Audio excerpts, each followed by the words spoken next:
Hello বন্ধুরা, আজকে আমি ও আমার ফ্রেন্ড সুস্মিতা দুজনেই বেরিয়ে পড়েছিলাম বালুরঘাটের বাজি মেলা দেখতে। চটজলদি আমরা দুজনেই রেডি হয়ে নিয়ে সেই উদ্দেশ্যে বেরিয়ে পড়লাম।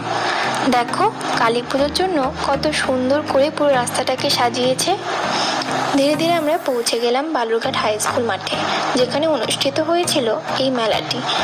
সেখানে গিয়ে তো আমাদের চক্ষু চড়ক গাছ। এত সুন্দর, এত ইউনিক ধরনের বাজি আমরা আগে কখনোই দেখিনি। দামটাও কিন্তু বেশ রিজনেবল ছিল। এছাড়াও ছিল অনেক রকমের ডিসকাউন্টও। তারপর আমরা বিভিন্ন স্টলে ঘুরে ঘুরে কিনে নিয়েছিলাম তুবড়ি, চরকি, রং মশাল, ফানুস। আমার রং মশালটাই ভালো লাগে।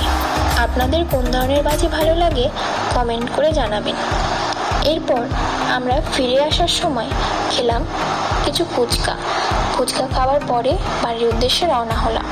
বাড়ি ফিরে এসে সেগুলো ফাটিয়ে দেখলাম বেশ ভালোই। আপনারাও সেখান থেকে কিনতে পারেন, তবে লক্ষ্য রাখবেন বাজি ফাটাতে গিয়ে যেন নিজের, অন্য কারো বা কোনো পশু পাখির ক্ষতি না হয়। সকলকে শুভ দীপাবলি। সকলে খুব ভালোভাবে পুজো কাটান।